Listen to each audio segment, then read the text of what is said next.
মাঝখানে দাঁড়ান। অবশ্যই অবশ্যই। এখন আপনি দেখেন, আপনার বাম পাশে আছে মার্সিডিজ বেঞ্জ আর ডান পাশে আছে হুন্ডাই সোনাটা। এই দুইটা গাড়ির আমি যদি বলি মানে কোনটা মানে মানে মধ্যবিত্ত ফ্যামিলির জন্য বেস্ট হবে, আমি বলবো এটা। অবশ্যই। মানে এত কম প্রাইসে এত সুন্দর গাড়ি হয় না।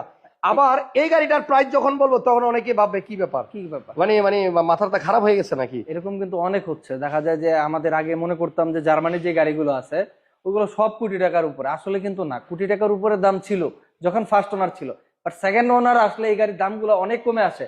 আর আমাদের কিন্তু একটা ধারণা ছিল যে পার্টস গুলোর প্রাইস অনেক বেশি। আমাদের এখানে 2 বছর সার্ভিস চার্জ ফ্রি দিচ্ছি স্বাধীন অটো মিউজিয়ামে। আপনাদের প্রাইস পার্টস আমরা এলিয়ন প্রিমিয়ার যে অরিজিনাল প্রাইস, সেম ওই প্রাইসে আপনার এগুলার পার্টস গুলা পাবেন, আমরা দিয়ে দিব। আপনার টেনশনের কোনো দরকার নেই যে মার্সিডিজের পার্টসের দাম অনেক বেশি, মেনটেন্যান্স কস্ট অনেক বেশি। আসলে কিন্তু না, এটা হলো আমাদের দেশে, আমি একটা বলা উচিত না, এটা একটা চক্র যে মার্সিডিজ যে চালায় তার কাছ থেকে বেশি টাকা নিতে হবে। সেম কাজ করবে এলিয়নে 1000 টাকা, মার্সিডিজে 10,000 টাকা। ও মানে মিস্ত্রিরা বেশি নেয় গ্যারেজ লাইনের একটা ভাই। এই সেম